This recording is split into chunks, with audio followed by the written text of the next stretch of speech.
Hello sir, আমার প্রশ্নটা হচ্ছে, এমন কোনো মুসলিম কি আছে যারা বিশ্বাস করে যে কোরআন আর বাইবেল এই দুইটাই হচ্ছে আল্লাহ তাআলার বাণী?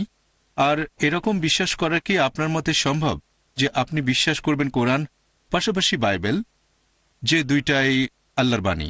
আপনার নামটা কি ভাই? আমার নাম ডেভিড বলমার। ভাই ডেভিড, খুব সুন্দর প্রশ্ন করেছেন যে এমন কোন মুসলিম কি আছে যারা বিশ্বাস করে যে বাইবেল এবং কোরআন দুটোই আল্লাহর বাণী। আর এটা সম্ভব কিনা যে আমরা বাইবেল এবং কোরআন দুটোকে আল্লাহ তাআলার আসমানি কিতাব বলে মেনে নেব। প্রথমেই আমি বাইবেল শব্দটা নিয়ে বলি। বর্তমানে খ্রিস্টানদের যে ধর্মগ্রন্থ, আপনি কিছু মুসলিম পাবেন যারা বিশ্বাস করে যে বাইবেল আল্লাহ তাআলার বাণী।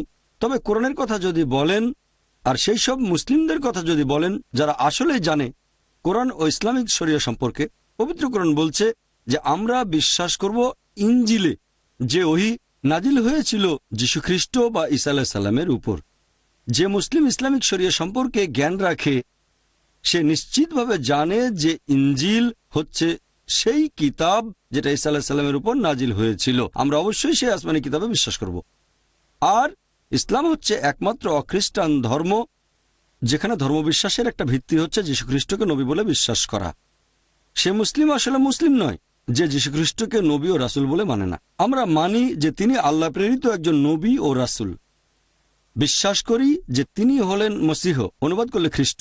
বিশ্বাস করি যে তিনি অলৌকিকভাবে জন্মেছিলেন কোনো পুরুষের হস্তক্ষেপ ছাড়াই, যেটা বর্তমানের অনেক আধুনিক খ্রিস্টানই বিশ্বাস করে না। আমরা মানি তিনি আল্লাহর নির্দেশে মৃত ব্যক্তিকে জীবন দিয়েছেন। আমরা বিশ্বাস করি তিনি আল্লাহর নির্দেশে জন্মান্ধ ও কুষ্ঠরোগীদের সুস্থ করে তুলেছিলেন। আর পবিত্র কোরআন বলছে যে ইনজিল হচ্ছে সেই ওহী যেটা যীশু খ্রিস্টের উপর নাজিল করা হয়েছিল। এখন যারা বাইবেল নিয়ে গবেষণা করেছেন তারা বুঝতে পেরেছেন যে এই বাইবেল এটা সেই অরিজিনাল ওহী নয় যেটা নাজিল হয়েছিল যীশু খ্রিস্টের উপর।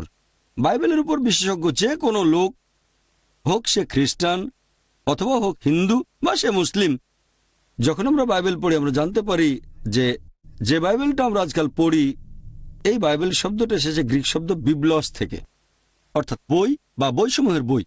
আর আপনিও হয়তো জানেন যে বাইবেল হচ্ছে অনেকগুলো বইয়ের সমষ্টি, 66টা। এটা খ্রিস্টানদের মধ্যে প্রোটেস্ট্যান্ট মতাবলম্বীদের কথা অনুযায়ী, আর ক্যাথলিকদের মতে বাইবেল 73টা বই অন্যরাও মানে। তাহলে এই বাইবেল শব্দটা এসেছে গ্রিক শব্দ বিবলস থেকে। আমাদের মুসলিমদের যাদের শরিয়ার উপরে জ্ঞান আছে, আমরা বলি যে বাইবেল আল্লাহ তাআলার অরিজিনাল বাণী নয়। বাইবেল নিয়ে যদি গবেষণা করেন তাহলে আপনারা দেখবেন যে সামান্য কিছু অংশ সেগুলো হতে পারে আল্লাহ তাআলার বাণী, কিছু অংশ নবী রাসূলগণের কথা, যীশুখ্রিস্টের মুখের কথা, কিছু অংশ ইতিহাসের কথা, কিছু অংশ আমার বলতে খারাপ লাগছে এমনকি পর্নোগ্রাফিও আছে। অনেক ভুল আর পরস্পর বিরোধী কথা আছে। আমরা বলতে পারি না যে বাইবেলের এই পরস্পর বিরোধী কথাগুলো আল্লাহ তাআলার বাণী। বলতে পারি না যে বাইবেলে যে বৈজ্ঞানিক ভুলগুলো রয়েছে সেগুলো আল্লাহ তাআলার বাণী। তাই আমরা যেটা বলি, আমরা মানি ইনজিল মানে সেই ওহী যেটা নাজিল করা হয়েছিল যীশুখ্রিস্টের উপর, সেটা অবশ্যই আল্লাহ তাআলার বাণী। তবে বর্তমান বাইবেল একটা মিশ্রণ। তাই সামগ্রিকভাবে কোরআন এবং বাইবেল সম্পর্কে যাদের যথেষ্ট জ্ঞান আছে তারা কখনোই এই বাইবেলকে একেবারে সম্পূর্ণভাবে আল্লাহর বাণী বলবে না। তবে হ্যাঁ, ঈসা আলাইহিস সালাম বা যীশুখ্রিস্টের উপরে যে ওহী নাজিল করা হয়েছিল সেটা আল্লাহ তাআলার বাণী। আপনার প্রশ্নের দ্বিতীয় অংশটাতে আমি যাচ্ছি, কোরআন এবং বাইবেলকে কি মেলানো সম্ভব? কোনো সাদৃশ্য আছে কি? একটা লেকচার দিয়েছিলাম খ্রিস্টান ধর্ম এবং ইসলামের মধ্যে সাদৃশ্য। আমরা মুসলিমরা মানি যে আসমানি কিতাবটা নাজিল করা হয়েছিল যীশুখ্রিস্ট বা ঈসা আলাইহিস সালামের উপরে, সেটা আল্লাহ তাআলার বাণী। তাই আমরা চেষ্টা করি বেছে নিতে সেই অংশগুলো যেগুলো মিলে যাচ্ছে সর্বশেষ ও চূড়ান্ত আসমানি কিতাবের সাথে। যদি ওল্ড টেস্টামেন্ট আর নিউ টেস্টামেন্ট বলে কিছু থাকে তাহলে পবিত্র কোরআন হচ্ছে আল্লাহ তাআলার লাস্ট টেস্টামেন্ট। আর এই বইটাকে যদি পরীক্ষা করে দেখেন, হতে পারে সেটা বিজ্ঞানের পরীক্ষা, কোরআন সেখানে পাশ করেছে। আপনি কোরআনে একটাও পরস্পর বিরোধী কোনো কথা পাবেন না, কোরআনে আপনি কোনো ভুল খুঁজে পাবেন না। যদি আপনি কোরআনকে পরীক্ষা করেন, একই রকম পরীক্ষা করতে পারেন হিন্দু ধর্মগ্রন্থকে বা কোরআনকে অথবা বাইবেলকে, আপনি দেখবেন কোরআন সেই পরীক্ষায় পাশ করবে। তবে দুর্ভাগ্যজনকভাবে বাইবেল পরীক্ষায় ফেল করবে। আমি একটা বিতর্ক করেছিলাম আমেরিকায় বিজ্ঞানের আলোকে কোরআন ও বাইবেল। সেখানে আমার অপর বক্তা ছিলেন ডক্টর উইলিয়াম ক্যাম্বেল। তিনি একটা বই লিখেছিলেন যেখানে কোরআনের নাকি 30টা বৈজ্ঞানিক ভুল আছে। অনেক বছর কোনো মুসলিম তার উত্তর দেয়নি। তখন আমি গেলাম শিকাগোতে এবং তার সাথে একটা বিতর্ক করলাম, আর আলহামদুলিল্লাহ আল্লাহর দয়ায় আল্লাহর করুণায় আমি তার সবগুলো অভিযোগের উত্তর দিলাম। তারপর আমি তাকে দেখালাম বাইবেলে 38টা ভুল, বৈজ্ঞানিক ভুল, তিনি সেগুলোর উত্তর দিতে পারেননি।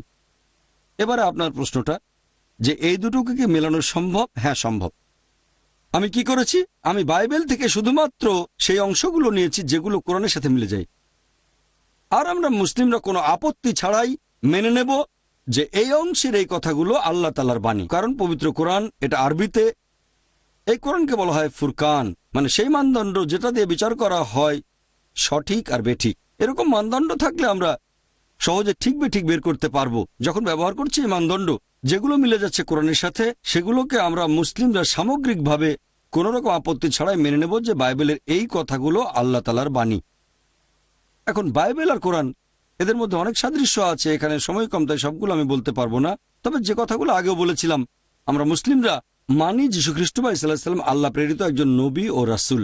মানি তিনি অলৌকিকভাবে জন্মেছিলেন, পুরুষের হস্তক্ষেপ ছাড়াই। বিশ্বাস করে তিনি আল্লাহর নির্দেশে মৃত ব্যক্তিকে জীবন দিয়েছেন। বিশ্বাস করে তিনি আল্লাহর নির্দেশে জন্মান্ধ কুষ্ঠরোগীদের সুস্থ করে তুলেছিলেন। তাহলে মুসলিম আর খ্রিস্টানরা আমরা এখানে এক। তবে আমাদের মধ্যে পার্থক্য আছে। এরকম অনেক খ্রিস্টান আছে যারা বলে যে যীশু খ্রিস্ট নাকি নিজেকে ঈশ্বর বলে দাবি করেছিলেন। তিনি বলেছেন তিনি নাকি ঈশ্বর। সত্যি বলতে, আপনারা যদি বাইবেল পড়েন, এরকম একটা স্পষ্ট করে বলা অনুচ্ছেদও খুঁজে পাবেন না, পরিষ্কার করে বলা একটা কথাও পাবেন না গোটা বাইবেলের মধ্যে যেখানে যীশু খ্রিস্ট বা ঈসা আলাইহিস সালাম নিজেই বলেছেন যে আমি ঈশ্বর অথবা তোমরা আমার উপাসনা করো। কথাটা আবারও বলছি, গোটা বাইবেলে একেবারে স্পষ্ট করে বলা, একেবারে পরিষ্কার করে বলা হয়েছে এরকম একটা অনুচ্ছেদ পাবেন না যেখানে যীশুখ্রিস্ট নিজের মুখে বলেছেন যে আমি ঈশ্বর বা তোমরা আমার উপাসনা করো। সত্যি বলতে, যদি আপনারা বাইবেল পড়েন, যীশুখ্রিস্ট তার নিজের মুখে বলেছেন। এটা হচ্ছে গসপেল অফ জন, অধ্যায় নম্বর 14, অনুচ্ছেদ 28। যীশুখ্রিস্ট নিজের মুখে বলেছেন আমার পিতা আমার চেয়ে মহান। গসপেল অফ জন, অধ্যায় 10, অনুচ্ছেদ 29, আমার পিতা সবার চেয়ে মহান। গসপেল অফ ম্যাথিউ, অধ্যায় 12, অনুচ্ছেদ 28, আমি ঈশ্বরের আত্মার সাহায্যে শয়তানকে তাড়িয়ে দেই। গসপেল অফ লুক, অধ্যায় 11, অনুচ্ছেদ 20, আমি ঈশ্বরের আঙ্গুলের সাহায্যে শয়তানকে তাড়িয়ে দিই। গসপেল অফ জন, অধ্যায় 5, অনুচ্ছেদ 30, আমি নিজের থেকে কিছুই করতে পারি না, যেমন শুনি সেরকম বিচার করি, আর আমার বিচার ন্যায্য, কারণ আমি নিজের ইচ্ছা পূরণ করি না, আমার পিতার ইচ্ছা পূরণ করি। যদি কেউ বলে আমি নিজের ইচ্ছা পূরণ করি না, আল্লাহর ইচ্ছা পূরণ করি, সে একজন মুসলিম। তাহলে যীশু খ্রিস্ট বা ঈসা আলাইহিস সালাম আল্লাহর কাছে আত্মসমর্পণ করেছিলেন, আর আরবিতে বললে এই ধরনের মানুষকে বলা হয় মুসলিম। যীশু খ্রিস্ট কখনোই নিজেকে ঈশ্বর বলে দাবি করেননি। এটা পরিষ্কার বলা হয়েছে বুক অব অ্যাক্টসে, অধ্যায় নম্বর 2, অনুচ্ছেদ 22, হে ইসরায়েলবাসী, মন দিয়ে শোনো, নাজারেত শহরের যিশু ঈশ্বর কর্তৃক মনোনীত একজন মানুষ তোমাদের মধ্য থেকে। ঈশ্বর তাকে দিয়ে অনেক অলৌকিক কাজ করিয়ে দেখাবেন, আর তোমরা তার সাক্ষী থাকবে। ঈশ্বর কর্তৃক মনোনীত একজন মানুষ তোমাদের মধ্য থেকে, সে অনেক অলৌকিক কাজ করে দেখাবে, ঈশ্বর তাকে দিয়ে করাবেন, আর তোমরা তার সাক্ষী থাকবে। তাহলে তিনি ছিলেন একজন মানুষ, তবে সেই মানুষকে আল্লাহ তাআলা পাঠিয়েছেন রাসূল হিসেবে মানব জাতির জন্য। আর আপনারা দেখবেন যে যীশুখ্রিস্ট কখনোই নিজেকে ঈশ্বর বলে দাবি করেননি। তিনি ছিলেন আল্লাহ তাআলার প্রেরিত একজন নবী ও রাসূল। সেজন্য আমরা বলি যে বাইবেল আর কোরআনের মধ্যে অনেক সাদৃশ্য আছে। যেমন ধরেন, বাইবেলে বলা হয়েছে পরবর্তীতে একজন রাসূল আসবেন এবং তার নাম হবে মুহাম্মদ সাল্লাল্লাহু আলাইহি সাল্লাম। অনেক জায়গায় ওল্ড টেস্টামেন্ট আছে, নিউ টেস্টামেন্টও আছে। ওল্ড টেস্টামেন্ট পড়লে দেখবেন বুক অব ডিউটেরোনমি, অধ্যায় 18, অনুচ্ছেদ 18, যে পরবর্তীতে মুহাম্মদ সাল্লাল্লাহু আলাইহি সাল্লাম আসবেন। এরপর আছে বুক অব ডিউটেরোনমি, অধ্যায় 18, অনুচ্ছেদ 19। তারপর বুক অব আইজায়া, অধ্যায় 29, অনুচ্ছেদ 12। এরপর সং অব সলোমন, অধ্যায় 5, অনুচ্ছেদ 16। মুহাম্মদের নাম বলা হয়েছে। আমাদের নবীর কথা নিউ টেস্টামেন্টও আছে।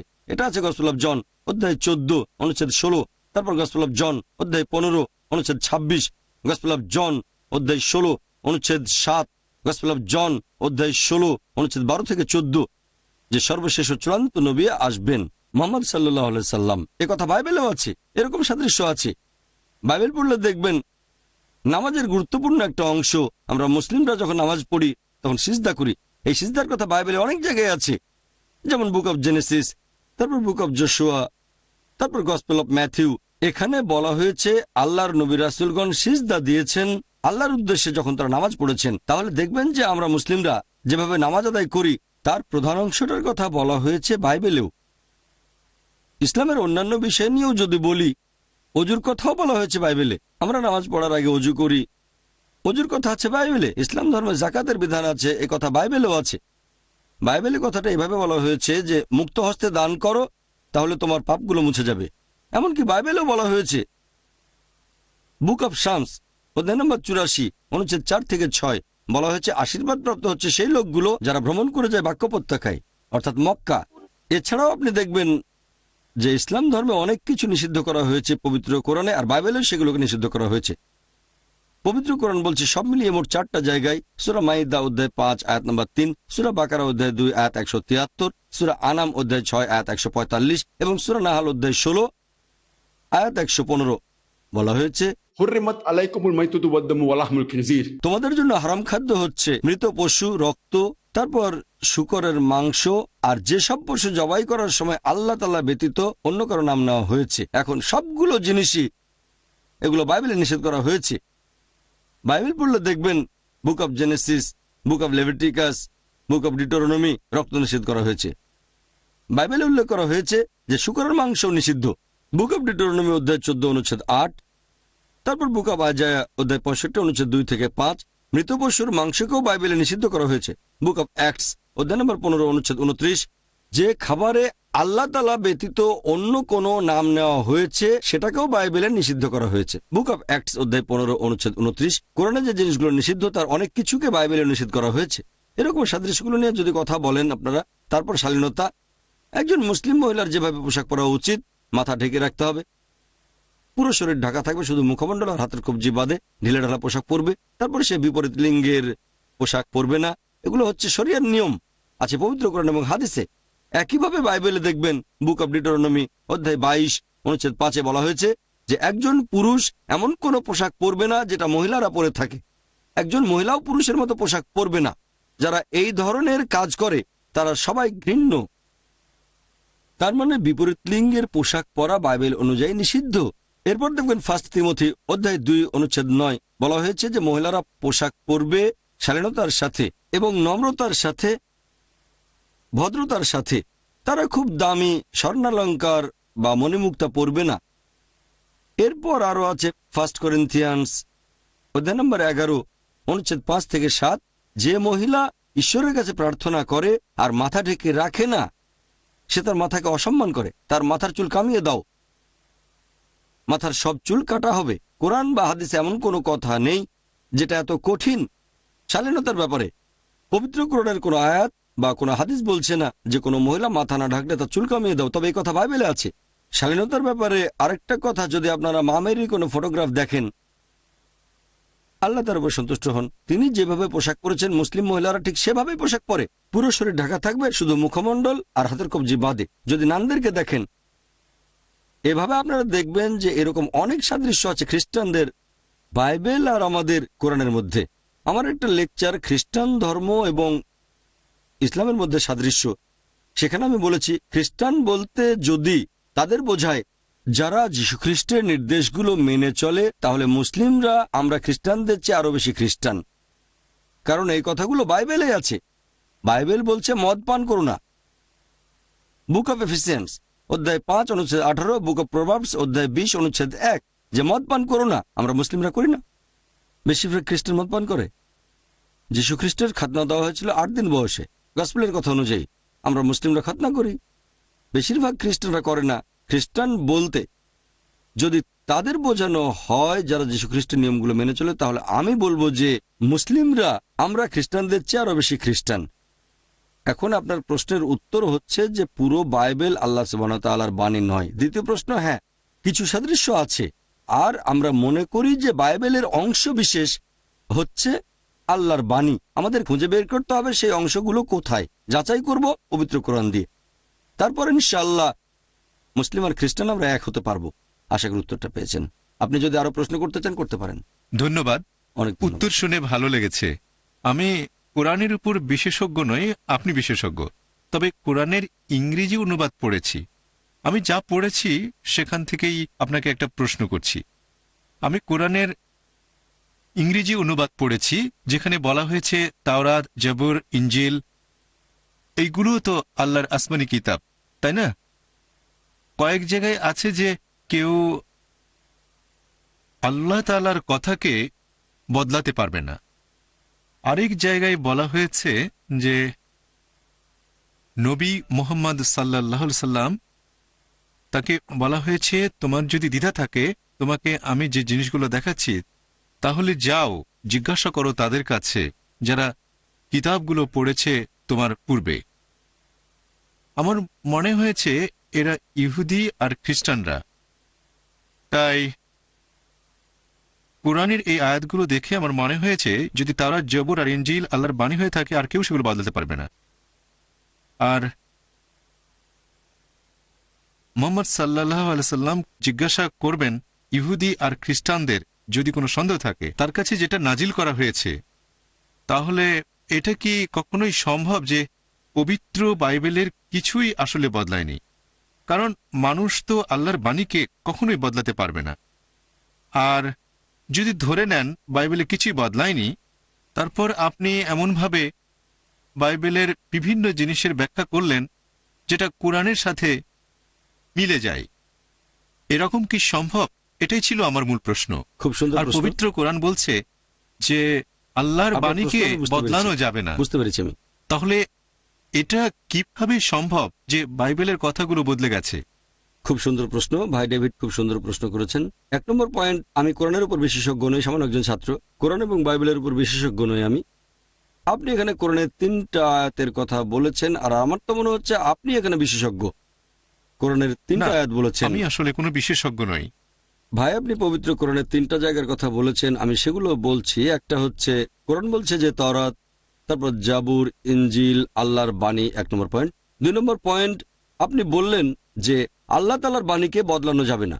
আর 3 নম্বর পয়েন্টে বলেছেন যদি তুমি না জানো তাহলে জিজ্ঞেস করো যে তওরাত সম্পর্কে জানে। 3টা অংশের কথা বলেছেন, আর এগুলোর ভিত্তিতে বলেছেন এমনকি হতে পারে যে বাইবেল পুরোপুরি কোরআনের সাথে মিলে যায়, বাইবেল বদলানো হয়নি। প্রশ্নটা খুবই সুন্দর। এবার মূল প্রশ্নতে আসি।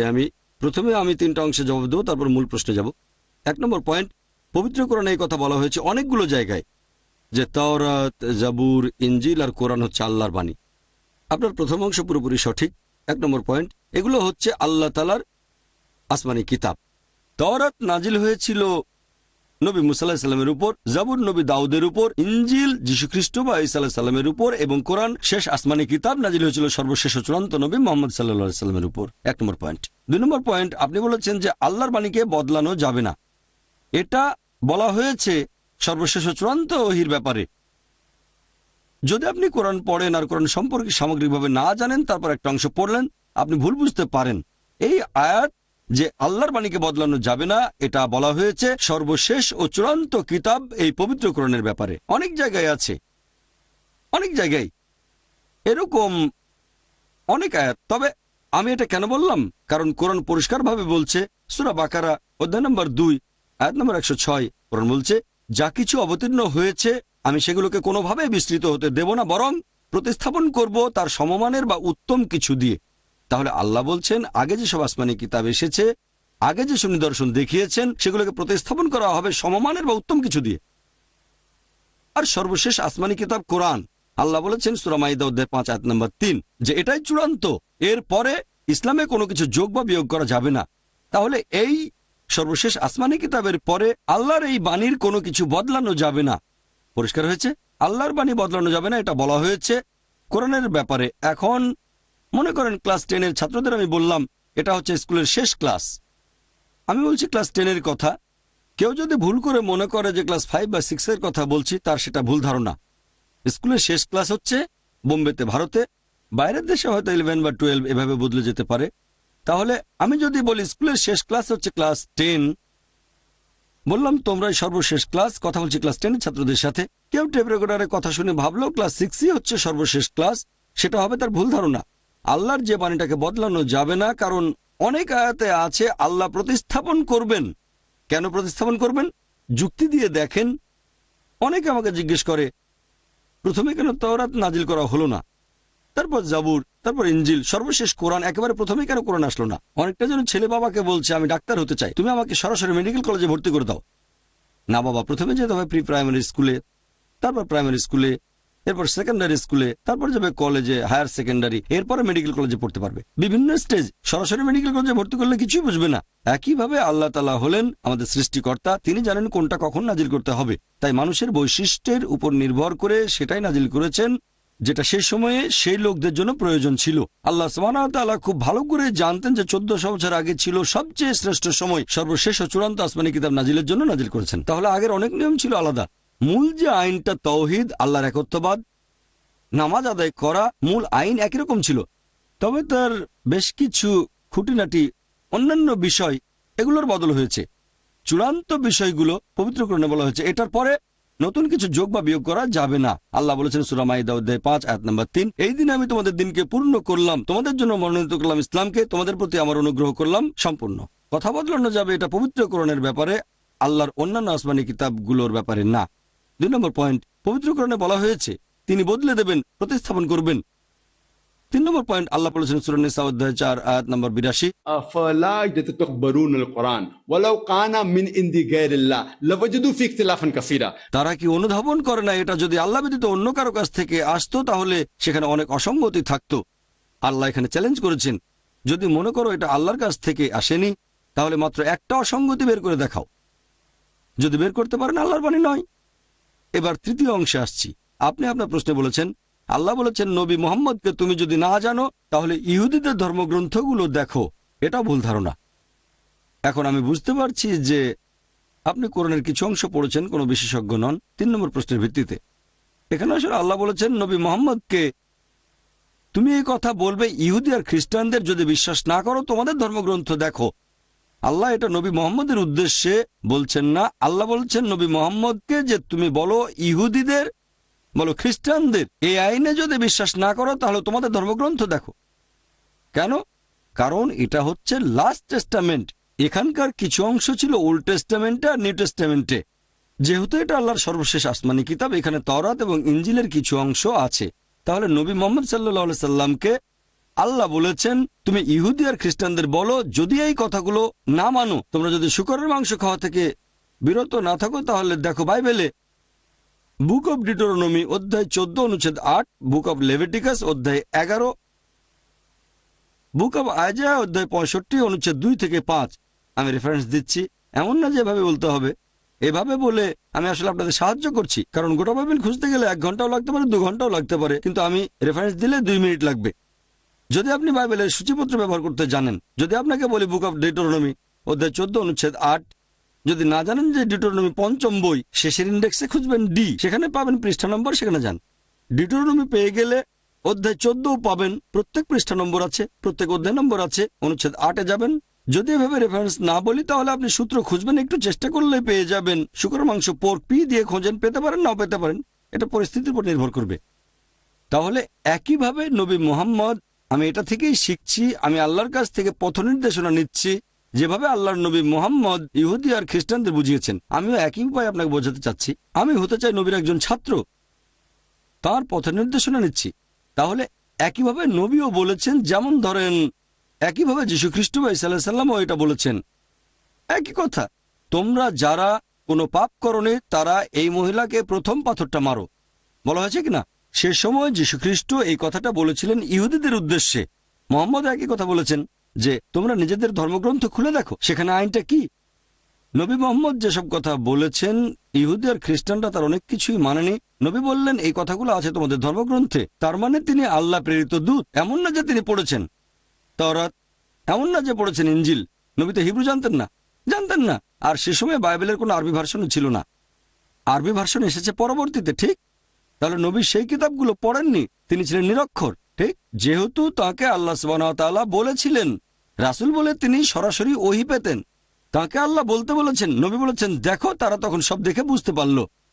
তাহলে আমাদের নবী মুহাম্মদ সে সময় ইহুদি আর খ্রিস্টানদের যেভাবে বুঝিয়েছিলেন, আমিও চেষ্টা করছি এটা ছোট্ট পরিসরে সেখানে পৌঁছানোর। আমি বোঝাতে চাচ্ছি আপনাকে যে ভাই, যদি এই কথাগুলো ভুল মনে হয় কোরআনকে ভুলে যান। আপনি কোরআনকে বিশ্বাস করেন না, পাশে সরিয়ে রাখেন। তারপর আপনি যদি বাইবেলকে ঈশ্বরের বাণী বলে মনে করেন, তাহলে কি বাইবেল মেনে চলবেন? আপনি বাইবেলকে ঈশ্বরের বাণী বলে মনে করেন, হ্যাঁ বা না? হ্যাঁ, বাইবেল বলছে শুকরের মাংস খেও না, শুকরের মাংস খান। এটা তো পুরনো নিয়ম। উত্তর হতে পারে হ্যাঁ অথবা না, অথবা বাইবেলে এরকম কিছু বলেনি। আমাকে একটু বলতে দেন। শিওর, বলেন আপনি। আমার জানা মতে নবী মুহাম্মদ এর জীবদ্দশাতেই সেখানে কিছু জিনিস একটা সময় পর্যন্ত সেগুলো হালাল ছিল, তারপর সেটাকে হারাম করা হয়েছে, অথবা যেটা হারাম ছিল সেটাকে হালাল করা হয়েছে। এরকম তো অনেক সময় হয়েছে। তাই খ্রিস্টানরা, আমরা বিশ্বাস করি যে ইসরায়েলের লোকদের জন্য, ইহুদিদের জন্য যখন আল্লাহ প্রেরণ করেছিলেন মুসা নবীকে, আমরা বিশ্বাস করি তাদের জন্য শুকুর হারাম ছিল, আর সেজন্যই এই কথাটা তাওরাতে আছে। ভাই, কোনো একটা প্রতিষ্ঠানে আপনাকে যদি কোনো নির্দেশ দেওয়া হয়, আপনি দেখবেন নির্দেশটা দিচ্ছে কে। উচ্চ কর্তৃপক্ষের নির্দেশটা থাকবে সবার উপরে। যেমন ধরেন, ক্লাসে টিচার ছাত্রদের কিছু নির্দেশ দিলেন, প্রিন্সিপাল সে নির্দেশটা বদলে দিলেন, তার সে ক্ষমতা আছে। তবে প্রিন্সিপালের নির্দেশকে বদলানোর ক্ষমতা টিচারের নেই। তাহলে প্রত্যেকটা ধর্মে উচ্চ কর্তৃপক্ষের কথায় নিয়ম বদলাতে পারে, নিম্ন কর্তৃপক্ষ নয়। পবিত্র কোরআন পড়লে দেখবেন সেখানে বলা হয়েছে যেগুলো নিষিদ্ধ করা হয়েছিল ইহুদিদের জন্য কোরআনে আছে। যেমন ধরেন ষাঁড়ের চর্বি ইহুদিদের জন্য হারাম ছিল, তোমাদের জন্য হালাল। কে বলেছেন? সর্বোচ্চ কর্তৃপক্ষ আল্লাহ। আমি জানি আপনি বাইবেলের কোন জায়গার কথা বলছেন। সেন্ট পিটার একটা স্বপ্ন দেখলেন। কি আমি ঠিক বলেছি? Saint Peter? হ্যাঁ, পিটার। ঠিক বলেছেন। পিটার একটা স্বপ্ন দেখলেন যে তিনি খাবারের টেবিলে আর শুকরের মাংস খাচ্ছেন। এটা ছিল স্বপ্নের একটা ঘটনা। যীশুখ্রিস্টের যে কোনো শিষ্য, এমনকি যদি সেন্ট পলও হয়, যিনি ছিলেন যীশুখ্রিস্টের স্বঘোষিত একজন শিষ্য, তারা কিন্তু কেউ যীশুখ্রিস্টের উপরে নন। যীশুখ্রিস্ট তার নিজের মুখেই বলেছেন, গসপেল অফ ম্যাথিউ অধ্যায় নম্বর 5 অনুচ্ছেদ 17 থেকে 20, মনে করো না আমি আগের নবীগণের আইন বাতিল করতে এসেছি। আমি বাতিল করতে আসিনি, সম্পূর্ণ করতে এসেছি। যতদিন আকাশমণ্ডলী আর পৃথিবী থাকবে, একটা ক্ষুদ্র কোনো আইনের ফাঁক গলে যেতে পারবে না, সবই পূরণ করা হবে। তোমাদের মধ্যে যে এই আইনগুলোর সামান্য কিছু অংশ লঙ্ঘন করবে, সামান্য ক্ষুদ্রাতি ক্ষুদ্র যে আইনগুলোর সামান্য কিছু লঙ্ঘন করবে আর অন্যদের তা শেখাবে, সে স্বর্গের রাজ্যে প্রবেশ করতে পারবে না। আর যে আইনগুলো মেনে চলবে, অন্যদেরও শেখাবে, সে স্বর্গের রাজ্যে প্রবেশ করবে। যদি না তোমাদের ন্যায়নিষ্ঠতা লেখক আর ফরিসীদের ন্যায়নিষ্ঠতা চেয়ে বেশি হয়, তাহলে তোমরা কোনোভাবেই স্বর্গের রাজ্যে প্রবেশ করতে পারবে না। তাহলে যীশুখ্রিস্ট তার নিজের মুখেই বলেছেন, আগের নবীদের আইন বাতিল করতে আসিনি, সম্পূর্ণ করতে এসেছি। একটা ক্ষুদ্র কণাও আইনের ভাগ গলে যেতে পারবে না, সবই পূরণ করা হবে। তোমাদের মধ্যে যদি কেউ একটা আইন ভাঙে, একেবারে ক্ষুদ্রাতি ক্ষুদ্র, সে স্বর্গের রাজ্যে প্রবেশ করতে পারবে না। এই কথাগুলো এভাবে পাবেন রেড লেটার বাইবেলে। রেড লেটার বাইবেলে আপনি আশা করি চেনেন। রেড লেটার বাইবেলের নাম শুনেছেন? মাশাআল্লাহ, ভালো, আলহামদুলিল্লাহ, খুব ভালো। আল্লাহ আপনাকে রহমত করুন। রেড লেটার বাইবেল হচ্ছে সেই বাইবেল, যারা জানেন না তাদের বলছি, এখানে লাল অক্ষরে সেই কথাগুলো লেখা আছে যেগুলো যীশুখ্রিস্ট তার নিজের মুখে বলেছেন। কারণ বাইবেলের সব কথাই যীশুখ্রিস্টের নিজের মুখের কথা নয়। পবিত্র কোরআনে যা আছে তার সবকিছুই 100%। ক্ষুদ্রাতি ক্ষুদ্র কণাও মানুষের লেখা নয়, আল্লাহর ওহী। আর রেড লেটার বাইবেলে যে কথাগুলো ঈশ্বরের বাণী নিউজ পেপারে ছাপালে, সেটা হবে মাত্র একটা পৃষ্ঠা, খুব বেশি হলে 2টা কলাম, সামান্য পার্সেন্টেজ।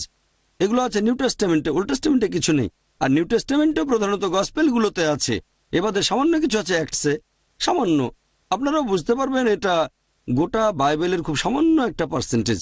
আর এই লাল অক্ষরের কথাগুলোই যীশুখ্রিস্টের নিজের মুখের কথা। কালো অক্ষর লাল অক্ষরের নিয়মকে বদলাতে পারে না, কারণ লাল অক্ষরগুলো যীশুখ্রিস্টের মুখের কথা, কালো অক্ষরগুলো বলেছেন অন্য কেউ, হয়তো যিশুর শিষ্য অথবা ঐতিহাসিক অথবা XYZ বা অন্য যে কোনো কেউ। কালো অক্ষর কখনোই লাল অক্ষরের নিয়ম বদলাতে পারবে না। কেন? লাল অক্ষরগুলো যীশুখ্রিস্টের নিজের কথা। যদি না মনে করেন যে পল, পিটার, থমাস এরা যীশুখ্রিস্টের উপরে না। আমাদের ইসলাম ধর্মেও আমরা এক আল্লাহকে বিশ্বাস করি, নবী মোহাম্মদ সাল্লাল্লাহু সাল্লামকে বিশ্বাস করি, তারপর রয়েছেন নবীর সাহাবাগণ, আপনাদের অ্যাপোস্টল, আমাদের সাহাবাগণ। যীশুখ্রিস্টের বেশ কিছু শিষ্য ছিলেন, নবী মোহাম্মদ সাল্লাল্লাহু সাল্লামেরও কিছু সহচর ছিলেন। তবে সাহাবা উপরে নন। যদি আমাকে দেখান একজন সাহাবী নবী মোহাম্মদের বিপক্ষে বলেছেন, সে কথাটা ফেলে দেন। নবী মোহাম্মদ 1 নম্বরে মানুষের মধ্যে, আল্লাহর পরে নবী মোহাম্মদ 1 নম্বর, তারপর রয়েছেন সাহাবাগণ। এরকম বিভিন্ন স্তর আছে। কোন সাহাবীর কথা আমাদের নবীর কোনো নিয়মকে বদলাতে পারবে না, কখনো না। প্রত্যেকটা ধর্মেই বিভিন্ন স্তর থাকে। আল্লাহর বাণীকে কোনো নবী বা রাসূল বদলাতে পারবেন না।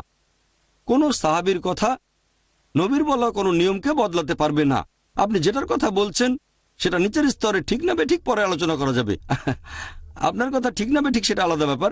তর্কের খাতিরে মানলাম আপনি ঠিক, যে কথাগুলো বলেছেন এখন সেটা কালো অক্ষর। ঠিক, কালো অক্ষর লাল অক্ষরের নিয়মকে বদলাতে পারবে না। আপনি যদি বাইবেলের উপর বিশেষজ্ঞ হন তাহলে এটা জানা থাকবে আপনার। যদি বাইবেল বিশেষজ্ঞ না হন, অন্য কেউ আপনাকে বলল, তাহলে প্রশ্নের তৃতীয় অংশটার উত্তর দিলাম। এখন মূল প্রশ্নটা ছিল এই 3টার ভিত্তিতে। আমাকে কিছু না, না, বলতে দিন। আপনাকে আরো সময় দেব। আগে উত্তরটা শেষ করি। প্রথমে উত্তরটা দেই, তারপর বলবেন কোনো সমস্যা নেই। অন্য দর্শকদের চেয়ে আপনাকে বেশি সুযোগ দেবো, আপনি আমাদের অতিথি ভাই। আপনি অতিথি, আপনার সাথে কথা বলতে ভালো লাগবে। প্রথমে আপনার উত্তরটা দিই। তৃতীয় প্রশ্নের পরে আপনি বলেছিলেন এটা কি হতে পারে না যে কোরআন দিয়ে পরীক্ষার দরকার কি, বাইবেল তো সঠিক আর কোরআন ভুল। আপনি ঠিক মুখে বলেননি কোরআন ভুল, ভদ্রভাবে বলেছেন, আমারও পছন্দ হয়েছে। আমি জানি আপনি মুখে বলেননি, তবে বলেছেন বাইবেল সঠিক কোরআনের সাথে তুলনা করলে। কোরআনের সাথে তুলনা মানে সঠিকের সাথে বেঠিকের তুলনা, তাহলে সঠিক মানবো, আমিও একমত। তবে বাইবেল সঠিক কিনা সেটাই প্রশ্ন। একটা লেকচার দিয়েছিলাম কোরআন কি আল্লাহর বাণী, আর যে মানুষটা নিরপেক্ষ থাকে সে হয়তো কোরআন সম্পর্কে কিছুই জানে না, সেখানে লেকচারের পরে প্রশ্ন উত্তর পর্ব ছিল, সব মিলিয়ে প্রায় 4 ঘন্টার মতো। একজন নিরপেক্ষ লোক সেটা দেখলেই বুঝবেন আমি যুক্তি দিয়ে প্রমাণ করেছি, যুক্তি বুদ্ধি আর বিজ্ঞান দিয়ে, যে কোরআন আসলে আল্লাহর বাণী। আরও একটা লেকচার বাইবেল কি আল্লাহর বাণী, এখানে একই যুক্তি খাটিয়েছি। বাইবেলে অনেক পরস্পর বিরোধী কথা আছে, আমি বলতে চাচ্ছি না। একটা আর্টিকেলের কথা অনুযায়ী 50,000-এর বেশি ভুল, আমি সে কথা বলছি না। আমিও এই ব্যাপারে একটা আর্টিকেল পড়েছিলাম। আপনি কোনটা পড়েছেন আমি জানি না। আমি মুসলিমদের সব বইকে সঠিক বলে মনে করি না। যদি সেটা হয় কোরআন, তাহলে আমি মানব, পাশে দাঁড়িয়ে থাকব। অন্য কোনো বইয়ের ব্যাপারে মানতে পারি, নাও মানতে পারি, হয়তো কিছু অংশ মানবো, কিছু অংশ মানবো না। প্রথমে সর্বোচ্চ কর্তৃপক্ষ, 1 নম্বরে কোরআন। আমি বই লিখলাম, এই কোরআন সেই বইয়ের চেয়ে উপরে, 1 নম্বরে কোরআন। তারপরে আছে আমাদের নবীর সহিহ হাদিস। এবার আপনার প্রশ্নে আসি। যদি সাধারণ যুক্তি ব্যবহার করেন বিজ্ঞান, তাহলে দেখব বাইবেলে অনেক বৈজ্ঞানিক ভুল আছে। আমি এখানে কয়েকটার কথা বলছি, সময় কম তাই বিস্তারিত বলতে পারছি না। যেমন ধরেন, বাইবেলে বলা হয়েছে গসপেল অফ ম্যাথিউ অধ্যায় নম্বর 4 অনুচ্ছেদ 8 যে পৃথিবী সমতল। তারপর আছে বুক অফ জেনেসিস অধ্যায় নম্বর 1 অনুচ্ছেদ 16 থেকে 19, সেখানে বিশ্বজগৎ সৃষ্টির কথা বলা হয়েছে যে প্রথমে আলো ছিল না, ঈশ্বর আলো স্থাপন করলেন প্রথম, দ্বিতীয়, তৃতীয় দিন। এরপর বলা হয়েছে যে চতুর্থ দিনে সর্বশক্তিমান ঈশ্বর সৃষ্টি করলেন সূর্য আর নক্ষত্র, কিন্তু আলো সৃষ্টি হয়েছে প্রথম দিনে। এটা অযৌক্তিক যে আলোর উৎস সৃষ্টি হয়েছে পরে আর আলো এসেছে আগে। যদি আমি বলি একটা বাল্ব বানিয়েছি, সুইচ অন করলাম, তারপর আলো জ্বললো, কিন্তু যদি বলি আলো এসেছে প্রথম দিনে, দিনের প্রথম দিকে, আর বাল্ব জ্বালানো হয়েছে চতুর্থ দিনে, লোকে ভাববে আমি বিজ্ঞান সম্পর্কে জানি না। এছাড়াও বলা হয়েছে পৃথিবী সৃষ্টি করা হয়েছিল তৃতীয় দিনে আর গাছপালা, কিন্তু সূর্য সৃষ্টি হয়েছে চতুর্থ দিনে। এখন পৃথিবী সূর্যের একটা অংশ, বিজ্ঞান বলছে ঠিক একটা অংশ তৃতীয় দিনে আর সূর্য এসেছে পরে, এটা অবৈজ্ঞানিক। এছাড়াও বাইবেলে দেখবেন বুক অব জেনেসিসে অধ্যায় নম্বর 1 অনুচ্ছেদ 16 থেকে 19 বলা হয়েছে সর্বশক্তিমান ঈশ্বর দুটো আলো সৃষ্টি করলেন, বড় আলো সূর্য দিনকে শাসন করবে, আর ছোট যে আলোটা চাঁদ রাতকে শাসন করবে। আর অরিজিনাল ভাষাতে যেভাবে বর্ণনা করা হয়েছে মনে হবে এটা চাঁদের নিজস্ব আলো। পবিত্র কোরআন বলছে সূরা ফুরকান অধ্যায় 25 আয়াত নম্বর 61 যে সূর্যের আলো তার নিজস্ব আলো আর চাঁদের আলো হচ্ছে প্রতিফলিত আলো। যখন বিজ্ঞানীরা পড়েন পবিত্র কোরআন আর বাইবেল, তারা কোরআনের সাথে একমত হবেন, বাইবেলের সাথে নয়। চাঁদের আলো তার নিজস্ব আলো নয়। আগেকার দিনে কয়েকশো বছর আগে মানুষ মনে করত চাঁদের আলো তার নিজস্ব আলো। এখন আমরা জানি চাঁদের আলো তার নিজস্ব আলো নয়, এটা প্রতিফলিত আলো। এভাবে আমরা একের পর এক অনেক ভুল বের করতে পারি। এরকম কয়েকশো বৈজ্ঞানিক ভুল আছে। ওই বিতর্কের সময়টা কম ছিল আর এখানে সময়টা আরো কম। বাইবেলের 38টা বৈজ্ঞানিক ভুলের কথা বলেছিলাম ডক্টর উইলিয়াম ক্যাম্বেলকে, আমার দেখা সবচেয়ে সেরা খ্রিস্টান বক্তা বিজ্ঞান আর বাইবেলের উপর। ঠিক, তিনিও একজন মেডিকেল ডাক্তার, তারপর পিএইচডি। তিনি খুব বিখ্যাত লোক বা বিখ্যাত ছিলেন। আর সেই সময় অনেক আমেরিকানকে দেখেছি যখন তারা কোনো মুসলিমকে ফাঁদে ফেলতে চায় তখন এই বইটা দেখায়, দেখো কোরআনে কত বৈজ্ঞানিক ভুল আছে, বাইবেলে কোনো বৈজ্ঞানিক ভুল নেই। যে মানুষগুলো এই ব্যাপারটা সম্পর্কে জানে না হয়তো শুনে মুগ্ধ হবে অথবা উত্তর দিতে পারবে না। তাই আমি এখান থেকে গেলাম শিকাগোতে, আমেরিকার শিকাগোতে, সেখানে একটা বিতর্ক করলাম আলহামদুলিল্লাহ, আর আল্লাহর দয়ায় সেখানে আমি সফল হয়েছিলাম। সেটা আপনি দেখতে পারবেন ইনশাল্লাহ। এই বিতর্কের একটা ভিডিও সিডি আপনাকে দেওয়া হবে। এছাড়াও খ্রিস্টান ও ইসলাম সাদৃশ্য, সেজন্য আমি বলবো যে এটা কি সম্ভব, এটা কি হতে পারে বাইবেল বদলায়নি? হ্যাঁ, অবশ্যই হতে পারে, তবে এই বাইবেল না। আপনি বুঝতে পারবেন যখন দেখবেন যে বাইবেলের মধ্যে অনেক গাণিতিক ভুল আছে। যোগ করে দেখবেন বাইবেলে ভুল আছে। গাণিতিক ভুল মানে একই কথা বলা হয়েছে 2 জায়গায়, কিন্তু সংখ্যা আলাদা, পরস্পর বিরোধী। এখানে 2000, ওখানে 3000, অনেক ভুল, একটা না, অনেক কিছু সংশোধন করা যায়। আমি জানি যদি 10,000 ভুল বের করা হয় হয়তো 50% বা 80% সংশোধন করা যাবে, তবে কয়েকশো ভুল কিছু করা যাবে না। আমি সেগুলো পড়েছি। কয়েকশো ভুল আপনি সব ধরনের যুক্তি খাটালেও হবে না। আমি সেগুলোকে যাচাই করে দেখেছি। মাশাআল্লাহ, আমি অনেক দেশে গেছি, কথা বলেছি যারা বিশেষজ্ঞ, আমি বিশেষজ্ঞ নই, সামান্য ছাত্র। এখন এই অংশগুলোকে সংশোধন করা যাবে না। অনেক বৈজ্ঞানিক ভুল, তারপর ঐতিহাসিক ভুল। আমরা যদি আল্লাহর দেওয়া এই মাথাটা ব্যবহার করি আর যাচাই করে দেখি, তাহলে এটা মানতে পারবো না যে বাইবেল আল্লাহর বাণী। যদি কোরআনকে যাচাই করি তাহলে মানবো। এজন্য আপনি দেখবেন আমার ক্যাসেট ইনশাল্লাহ। এবার চাইলে আপনি আবার প্রশ্ন করতে পারেন। কয়েকটা জিনিস পরিষ্কার করতে চাচ্ছি। আমি আপনার সাথে বিতর্ক করতে চাচ্ছি না। করতে পারেন, কোনো সমস্যা নেই। আমি করতে পারবো না, কারণ আপনি অনেক জানেন। আমি কোনো বিতর্ক করতে চাচ্ছি না। আমি আসলে চাচ্ছি শিখতে। আমার ধারণা এখানে সবাই এসেছেন জানতে আল্লাহ সম্পর্কে। তাহলে আমি আপনার কাছ থেকে শিখলাম বা আপনি আমার কাছ থেকে শিখলেন, সেটাই ভালো। আর আমি আপনাদের সবার উদ্দেশ্যেই বলছি, ব্যক্তিগতভাবে আমি শুকরের মাংস খাই না শ্রদ্ধা দেখানোর জন্য। তবে আমার মনে হয় লাল অক্ষরে হয়তো কারণটা বলা আছে পবিত্র বাইবেলে, যে এখানকার খ্রিস্টানরা কেন এটা করছে। কারণটা হয়তো শুধুই কালো অক্ষর না। আর ঈসা আলাইহিস সালামও এই কথাও বলেছেন, মানুষ মুখে যে খাবার গ্রহণ করে সেটা তার আত্মাকে দূষিত করতে পারে না, তবে আমাদের মনের মধ্যে পাপে ভরা যে চিন্তাগুলো আসে সেগুলো আমাদের আত্মাকে দূষিত করে। আর যেহেতু হজরত ঈসা আলাইহিস সালাম এই কথাগুলো বলেছেন, আমরা খ্রিস্টানরা মনে করি তিনি সব খাবারকে হালাল করেছেন। তোমরা যে খাবার খাও সেটা তোমাদের আত্মাকে দূষিত করতে পারে না। তাহলে আপনি এটার সাথে একমত নাকি যে বাইবেলের লাল অক্ষরে কারণটা বলা হয়েছে যে খ্রিস্টানরা কেন এটা মনে করে যে মুসা নবীর সময়ে আল্লাহ শুকরের মাংস নিষিদ্ধ করেছিলেন আর পরবর্তীতে হজরত ঈসা আলাইসাল্লাম সেটাকে করে দিলেন হালাল তার অনুসারীদের জন্য? তাহলে আমি বলি, আমি আপনার সঙ্গে একমত। আপনি বিতর্ক করতে চাচ্ছেন না, আমিও বিতর্ক করতে চাচ্ছি না, শিখতে চাচ্ছি। যদি আমাকে বোঝাতে পারেন যে আমি ভুল কোনো কথা বলেছি, তাহলে আমি নিজেকে তখনই শুধরে নেব। যদি বুঝতে পারি সেটাই সত্যি, তাহলে মেনে নেব। একটা উদাহরণ দিচ্ছি। ধরেন ভুল করে বললাম 2 + 2 = 5। না ভাই, 2 + 2 = 5 না, 4 হবে। আমাকে প্রমাণ করে দেখালেন, ধন্যবাদ ভাই। বলবো জাযাকাল্লাহ, আল্লাহ আপনাকে পুরস্কার দিন, আমরা সেটা মেনে নেব। তবে আমি বললাম 2 + 2 = 4, আরেকজন বলল না 5, তখন তাকে বলবো 2 + 2 = 4, 5 হবে না, আপনি ভুল করছেন। আমি তাকে শুধরে দেব, যার কথা সঠিক সেটাই মেনে নেব। এবার আপনার প্রশ্নে আসি। খুব সুন্দর যুক্তি যে বাইবেলে আছে যীশু খ্রিস্ট বলেছেন, তোমরা যে খাবার খাও সেটা তোমাদের আত্মাকে দূষিত করে না, দূষিত করে মনের চিন্তা। আমি তর্কের খাতিরে আপনার কথাটা মানলাম, তাহলে সেটা পরস্পর বিরোধী হবে।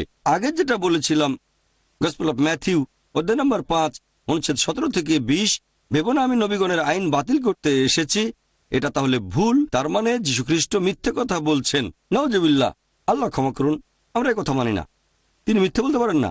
যদি আপনি আইনের সামান্য অংশ লঙ্ঘন করেন, আইন কি? শুকরের মাংস খাবেন না। যখন এরকম দুটো বক্তব্য থাকবে, আমরা দুটোই মেনে চলার চেষ্টা করব। তার মানে অন্যান্য যেসব খাবার খাচ্ছেন সমস্যা নেই, তবে শুকরের মাংস খাবেন না। কেন? কারণ গসপেল অফ ম্যাথিউ অধ্যায় 5 অনুচ্ছেদ 17 থেকে 20 বলা হয়েছে আইনের সামান্য ক্ষুদ্রতম অংশ লঙ্ঘন করা যাবে না। একই কথা আছে কোরআনে। কোরআনে এরকম অনেক আয়াত আছে যেখানে বলা হয়েছে যে এই খাবারগুলো হারাম।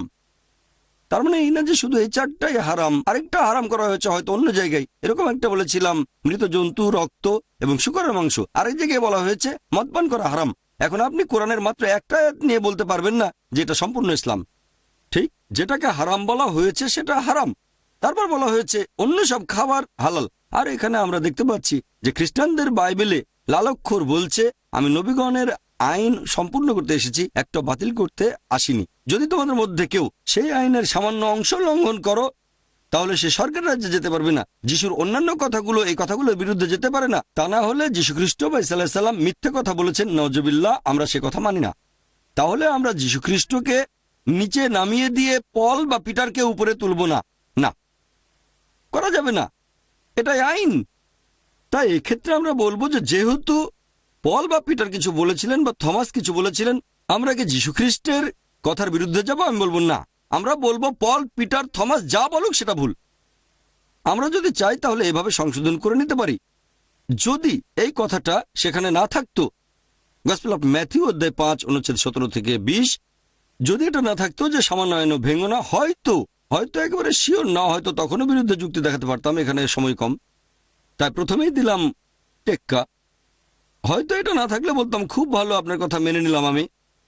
কিন্তু যেহেতু অনুচ্ছেদ আছে, গসপেল অফ ম্যাথিউ অধ্যায় 5 অনুচ্ছেদ 17 থেকে 20, যদি তোমাদের মধ্যে কেউ সামান্য আইন উল্লঙ্ঘন করে তাহলে সে স্বর্গের রাজ্যে প্রবেশ করতে পারবে না। তার মানে পারবেন না, কোন অবস্থাতে না। সেটা পল বলুক অথবা থমাস বলুক বা পিটার বলুক বা অন্য যে কেউ বলুক, বুঝতে পারছেন? যুক্তি খাটালে আপনি সেটা বুঝতে পারবেন।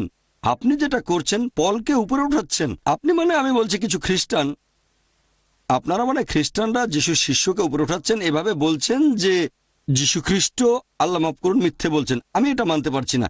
এভাবে আপনি বিভিন্ন ধর্মের মধ্যে একটা তুলনা করতে পারেন। এরকম তুলনার উপর ভিত্তি করে আমরা যেটা বলি, যদি খ্রিস্টান বলতে তাদের বোঝানো হয় যারা যীশু খ্রিস্টের নির্দেশগুলো পালন করে, তাহলে মুসলিমরা আমরা খ্রিস্টানদের চেয়ে অনেক বেশি খ্রিস্টান। শুকরের মাংস না খেলে আপনাকে অভিনন্দন জানাই। হয়তো যখন এই অডিটোরিয়াম থেকে বের হবেন, মদ পান করার অভ্যাস থাকলে সেটা বাদ দিয়ে দেবেন।